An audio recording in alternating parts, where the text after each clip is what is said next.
کہ اس میں کس حد تک صداقت ہو سکتی ہے، لیکن نہ ہونے کی صداقت زیادہ ہے. ٹھیک ہے، اس کو آپ شک کی نگاہ سے دیکھیے. پھر ایک شخص اس پہ تنقید کرتا ہے، پھر آپ یہ بھی سوچئے کہ بھائی یہ شخص کو کیسے جان بخشی کر دی گئی، اس کے اتنے جابر حکمران کے ہوتے ہوئے تنقید کیسے لکھ سکا، یہ بھی سوچنے کی بات ہے. سو یہ سارے معاملات جو ہیں اس کو آپ کو شک کی نگاہ سے دیکھنا چاہیے. ایسے کسی کی لکھی ہوئی چیز کو آپ حقیقت نہیں مان سکتے. پھر ڈیفینیٹلی میں آپ کو بتا دوں کہ اگر آپ نے 2-3 واقعات کا ذکر کیا، دیکھیں اس میں کوئی دو رائے نہیں ہے کہ جب یہ واقعات ہوئے اس وقت حاکم وقت جو تھے، اگر جمہوری قوتیں تھیں تو کتنی طاقتور تھیں، اور اگر جمہوری نہیں تھی تو وہ تو خود ہی وہ تھے. کارگل کے اندر آپ دیکھ لیں کہ اگر پھر آپ کو ورڈ آف مطلب اس کے اندر آپ دیکھ لیں کہ جو کچھ بھی اگر لکھا گیا اس کے اوپر کمیشن کیوں نہیں بنا. سوال یہ بنتا ہے، سوال یہ نہیں ہے کہ کون کیا کہہ رہا ہے، سوال یہ ہے کہ اس پہ تحقیق کیوں نہیں کی گئی. نیشی ہے، نیشی کا کال ہے کہ جس کے اوپر آپ تنقید نہیں کر سکتے سمجھیں کہ وہی آپ کا حکمران.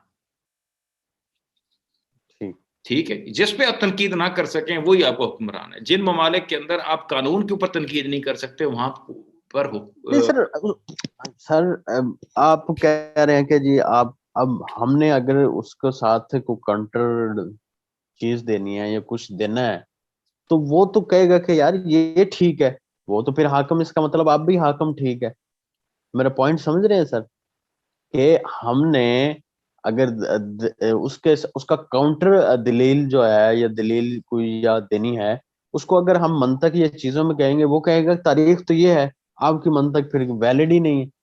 جی میں عرض کر رہا ہوں نا کہ اس کے لیے جو آپ نے انسیڈنٹس بتائے وہ اتنے پرانے نہیں ہیں، ہارڈلی 50 سال کے اندر ہی کوئی یہ تاریخ کے اندر یہ کوئی اتنا بڑا ٹائم نہیں ہوتا. اور اس کے بہت سارے وٹنسز، آنکھ دیکھے وٹنسز ابھی بھی زندہ ہوں گے.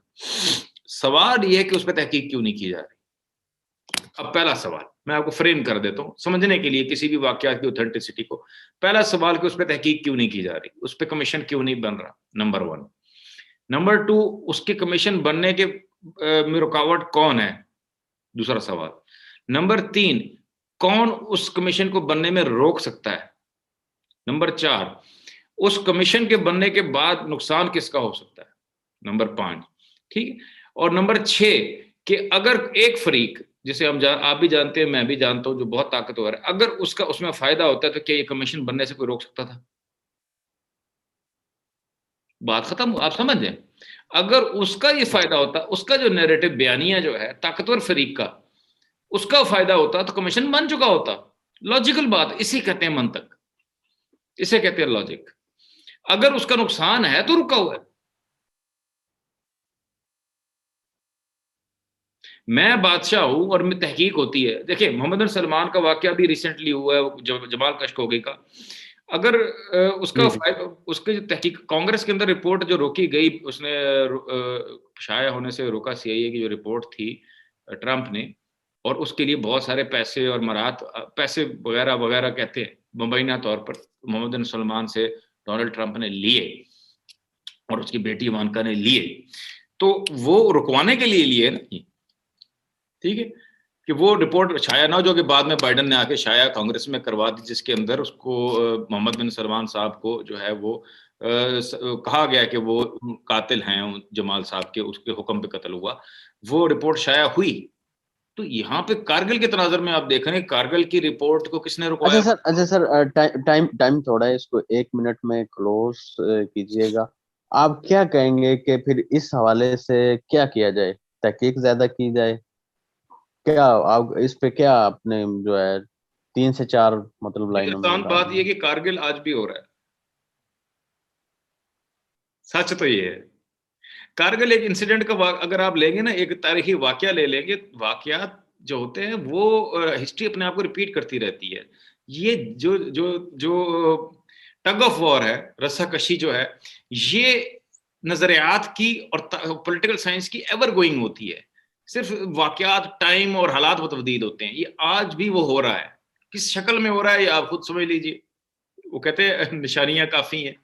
کیا ہم لوز کر رہے ہیں، کون کس سے باہر جا کے کریز سے کھیل رہا ہے، کون اپنے لائن سے ہٹ رہا ہے. جو کارگل کی جو اناٹمی ہے وہ یہی ہے نا کہ کسی کو بتایا نہیں گیا، خود جا کے پہنچ گئے اور کچھ کر لیا اور بعد میں انفارم کر دیا کہ آج ایسا نہیں ہو رہا یا ہو سکتا. اگر ہو رہا ہے تو آپ دیکھ لیں. کیا ہم بات کھل کے کر سکتے ہیں آج کی سنہری میں جو ہو رہا ہے؟ اگر آج ہم نہیں کر سکتے تو کارگل کے اوپر ہم کیا ڈھونڈتے پھرتے ہیں؟ جب ہم آج نہیں بات کر سکتے کھل کر تو کارگل کے بارے میں ہم کیا ڈھونڈتے ہیں؟ ہمیں تو کارگل تو ایک پاسٹ کا کیس ہے, پریزنٹ تو زیادہ امپورٹنٹ ہوتا ہے. آج جو ہو رہا ہے یہ زیادہ اہم ہے نا جی, اس میں تو کوئی دو رائے نہیں ہے. انسان جس حالت لمحہ موجود میں ہوتا ہے وہ حالات اس کی زندگی پہ زیادہ اثر رکھتے ہیں. ایسا ہی ہے, جب ہم اس کے بارے میں کچھ نہیں جی کرتے. بہت شکریہ سر, بہت شکریہ. جی ناظرین, ہمارے ساتھ سید ذیشان حیدر صاحب موجود تھے. اگر آپ کو ہمارا ولاگ انالیسز اچھا لگے تو چینل سبسکرائب کر دیجیے گا, ویڈیو دوستوں سے شیئر کر دیجیے گا. بہت شکریہ.